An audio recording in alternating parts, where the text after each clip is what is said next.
Hello and welcome back to my YouTube channel.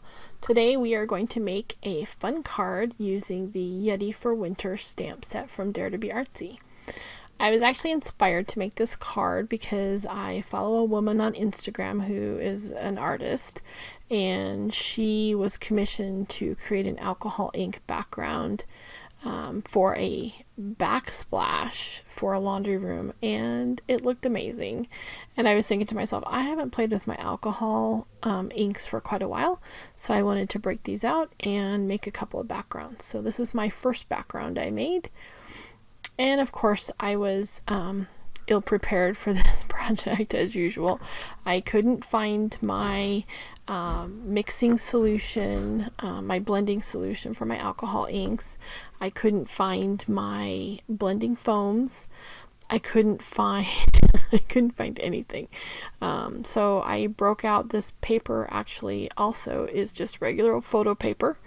So I broke out my photo paper.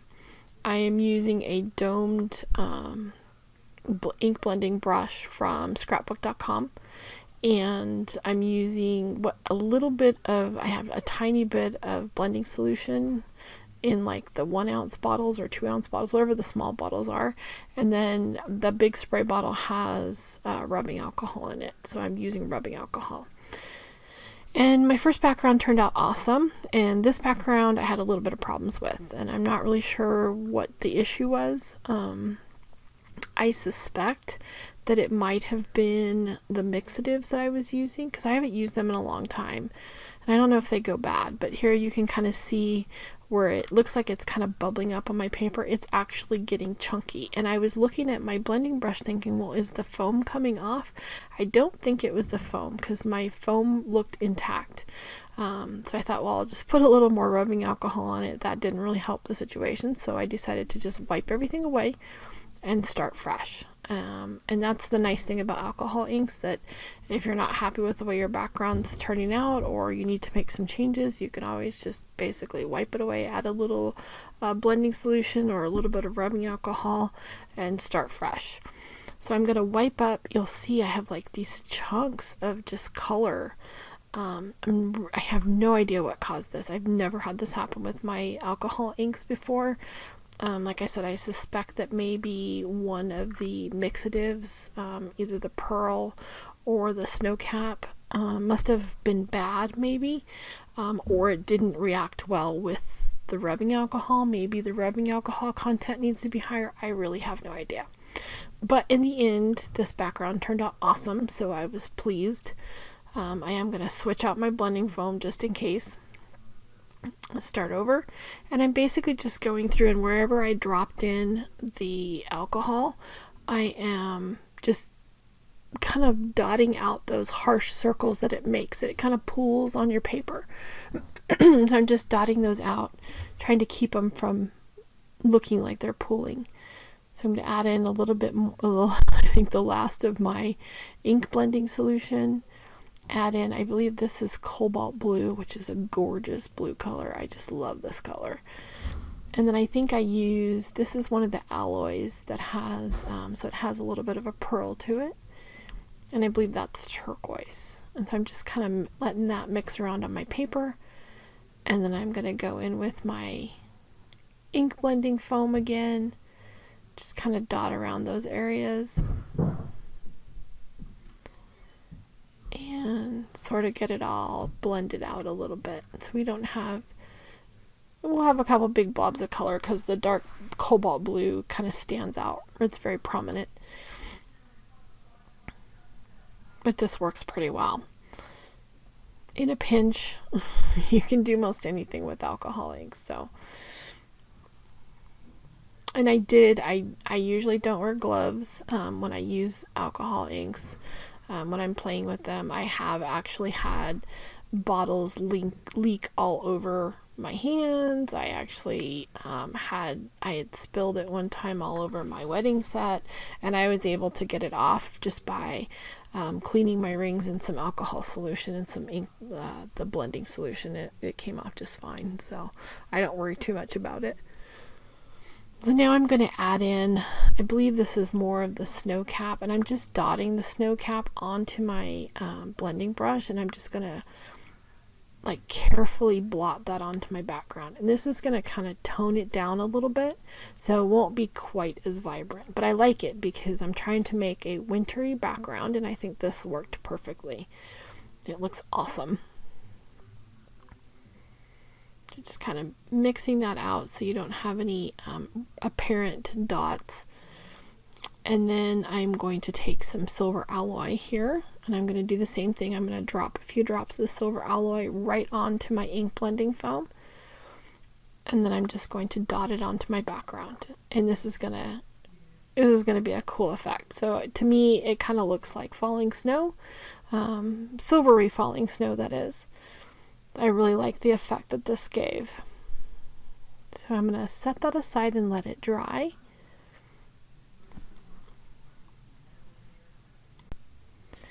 Next, I have used the Wavy border die from Dare to be Artsy, and I have taken an A2 size piece of cardstock, which actually was a little bit bigger than my ink blended panel, but that's okay. I'm going to trim it down.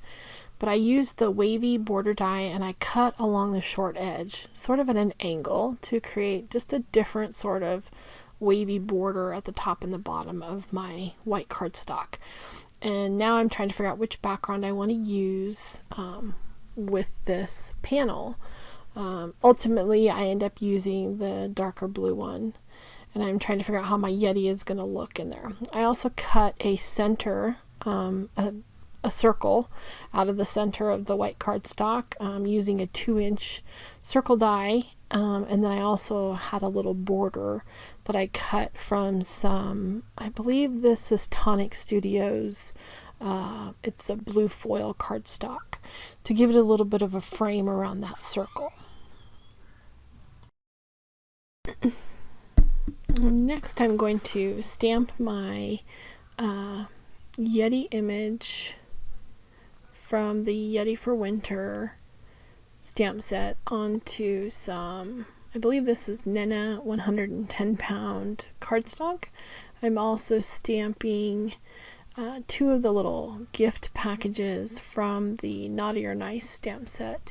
Both of these are new releases for winter for Dare to be Artsy. And I'm going to stamp these with some Dare to be Artsy Totally Black ink. And then I will be coloring them with my Copic markers. So I think I stamped these a couple of times. I had a little bit of an issue with the one package stamping, so I had to really press to get that image. For some reason, the center of it, the top center, just didn't want to ink up very well, but I finally got it. Just pressed it. Use my little press it tool from Tailored Expressions. Now these are all stamped up and ready to color. And I'm digging out a bunch of Copic markers, and I didn't get the gifts on camera that I colored, but I did color those shades of pink and yellow. And now I'm coloring the little Yeti with some blue-green colors to make him look cool. So I will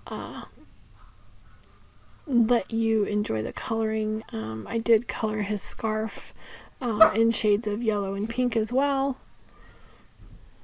And I will put on a little bit of music here and let you enjoy the coloring.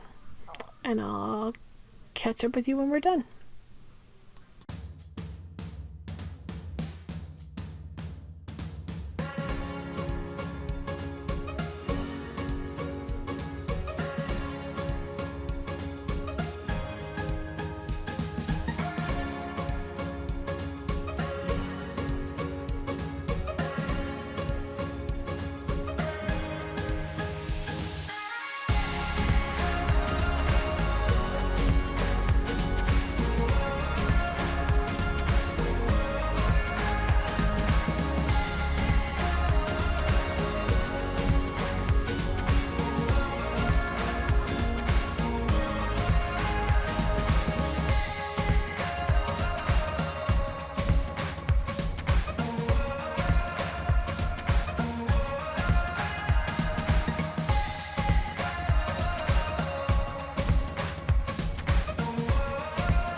Okay, we're back and my images are all colored up, and I have used the coordinating dies for the Yeti for Winter and the Naughty or Nice stamp set to die cut these out. And they die cut perfectly. I love the little white border around them. It's perfect. They look so cute. And then I'm gonna get my markers cleaned up here, get my dies put back in their packaging. I always keep all my dies with their stamps in a little clear envelope, and then I put a magnetic sheet in there just to keep everything together. So I try to put them away right away so I don't lose them, or so they don't get stuck to the bottom of my Misty or something. So here we are going to pull out our background again, and originally I had intended to keep the white cardstock white, and then I decided that it needed to be dressed up a little bit. So I am going to end up stamping this panel on the front with some of the snowflakes. So here I am breaking out some ink. This is Dare to be Artsy. I believe that's the sky blue ink cube. And I was originally going to use a gray color, and then I decided against that. So I used the Dare to be Artsy. I pulled off the little snowflakes here and I put them on my smaller stamping blocks. And I am going to ink them up. I put both snowflakes on one, and then I ended up changing that because I think it stamps a better pattern when they're on separate. And I didn't like the gray, so I decided to use something else for the little accent dots and circles that I'm going to stamp on this panel. So I pulled out my Delicata. I believe this is the sapphire ink. So I use that, and then my Delicata silver ink. And I use that as well. So I'm going to go ahead and stamp this up with a bunch of snowflakes in the sky blue ink from Dare to be Artsy. You'll see I stamped the first couple together, and then I decided, nope, that's too complicated. So I ended up stamping them separately. I think I got a better pattern that way, keeping them separate. I am not very good at making pattern backgrounds, so it's a little bit of effort for me, but I think it works better when I stamp the images individually. So I stamped a few of the larger snowflakes, and then I went back and stamped in some of the smaller snowflakes and just kind of tried to fill up the space evenly. And I did stamp some sort of off the edge. Here in a minute you'll see that. Trying to make a nice even pattern and fill in some of those gaps. I think it looks better when you stamp images off the page too. It makes the pattern a little bit more cohesive. It works well.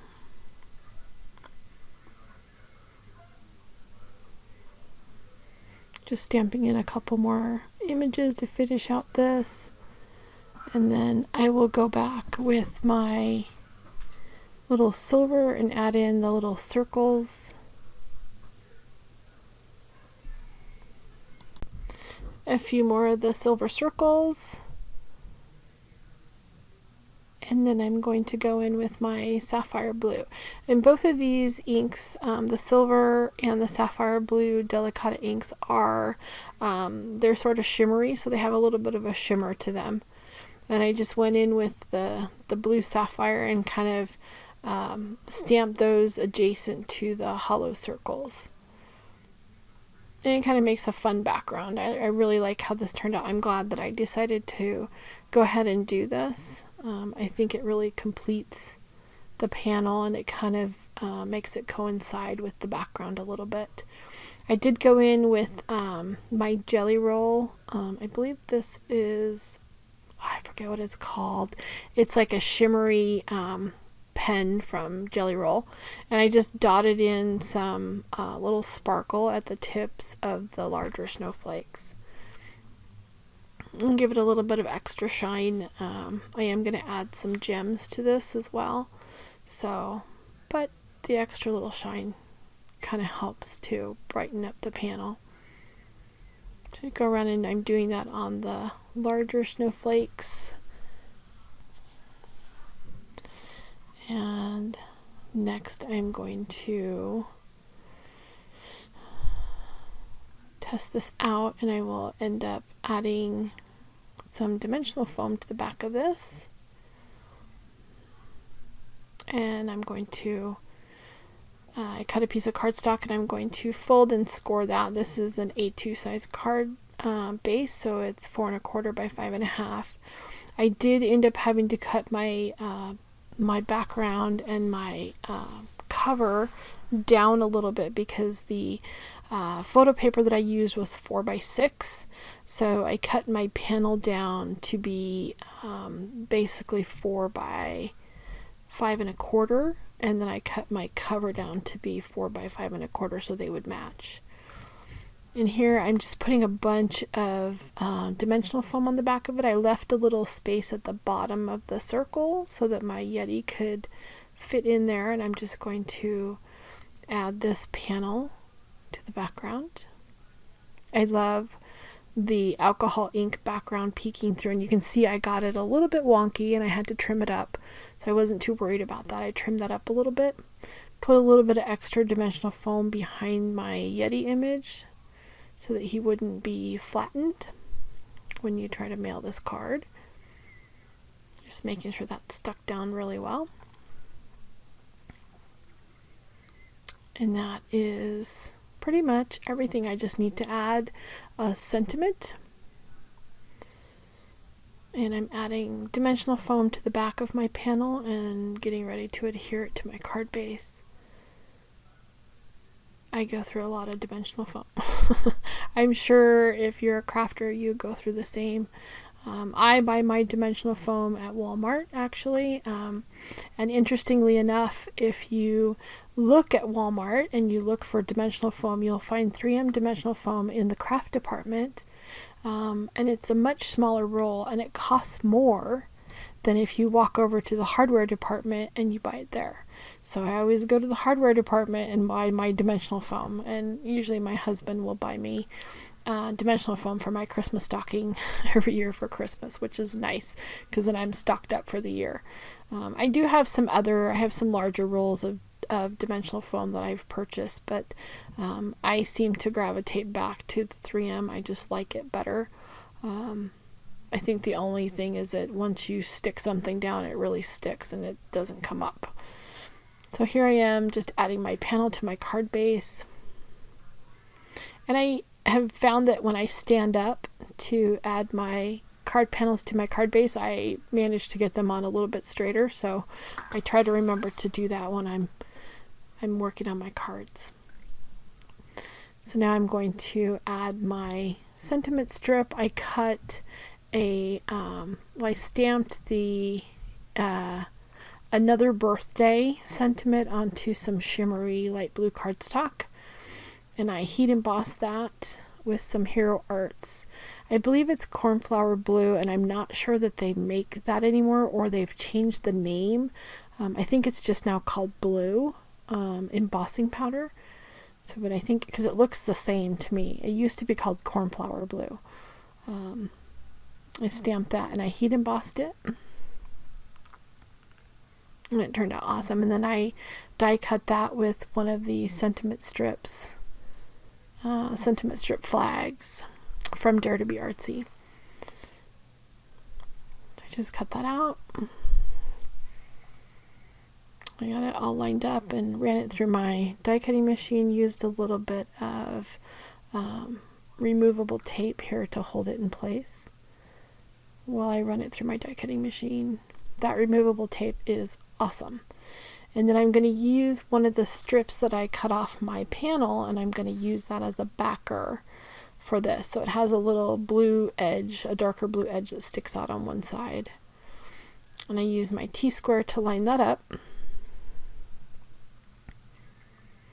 And then I had planned to not use the gifts that I had colored I ended up actually adding them in the end, so in the photos you will see that I did add the 2 little gifts there at the end of the sentiment.